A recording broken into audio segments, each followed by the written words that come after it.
Inject کیا جائے، ان ممالک کے اندر ان قوانین کے پر اتفاق کیا جائے، وگرنہ تحریک تہذیبوں کے تصادم کو نہیں روکا جا سکتا، وگرنہ بقائے باہمی کی ضمانت نہیں دی جا سکتی، وگرنہ کسی بھی انسانیت کو ٹکراؤ سے انتشار سے نہیں روکا جا سکتا۔ حضرت رسول اللہ کے محب جو ہیں پھانسی کے پھندے پہ چڑھ جائیں گے لیکن ناموس رسالت کو سمجھتا ہے۔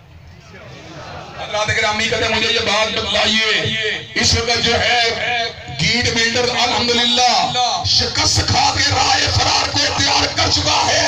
مسلمانوں نے عالم کا مطالبہ مٹیریلائز ہوتا ہوا نظر آ رہا ہے۔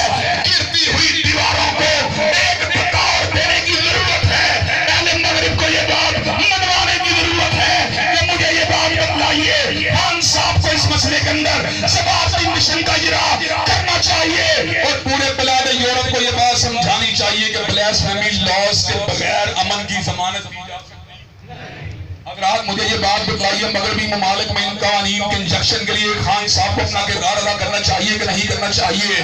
حضرات گرامی قدر خان صاحب یہ کردار ادا کریں، اللہ کی قسم ہم ساتھ دیں گے، اور اگر انہوں نے کردار ادا نہ کیا انشاءاللہ ہم یہ کردار ادا کریں گے۔ حضرات گرامی قدر اور یہ بات بتلا دوں، اگر آئندہ کے بعد کسی ملک نے اسلام آباد جسارت کی سرپرستی کی تو پھر وہی مطالبہ ہوگا سفارتی تعلقات کو منقطع کیا جائے، تجارتی تعلقات کو منقطع کیا جائے۔ اور ایک آخری بات، اس وقت بات کو ختم کروں گا، اسرائیل کا جرم کیا ہے؟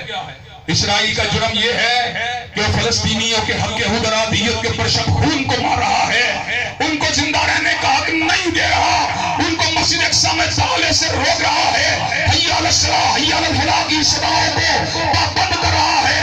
حضرات مجھے یہ بات بتلائیے، مسلمانوں کے ایک طبقے کا استحصال جو ہے اس کی وجہ سے سفارتی تعلقات منقطع ہو سکتے ہیں، تو حضرت رسول اللہ کی توہین جو کہ پوری امت کے ساتھ ایک بہادرائی والی بات ہے، اللہ کی قسم پورے فلسطین کو جلا دیا جائے، اللہ کی قسم پورے برما کو پاکستان کر دیا جائے، یہ چھوٹا واقعہ امت رسول پہ حملہ بڑا واقعہ ہے۔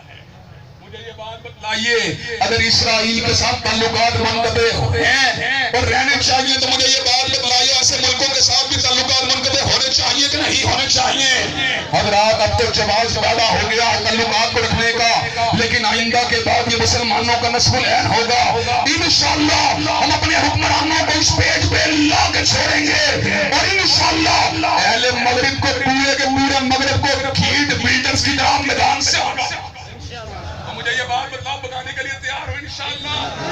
انشاءاللہ ان اللہ یامر بالعدل والاحسان وایتاء ذی القربی وینہی عن الفحشاء والمنکر والبغی سبحان ربک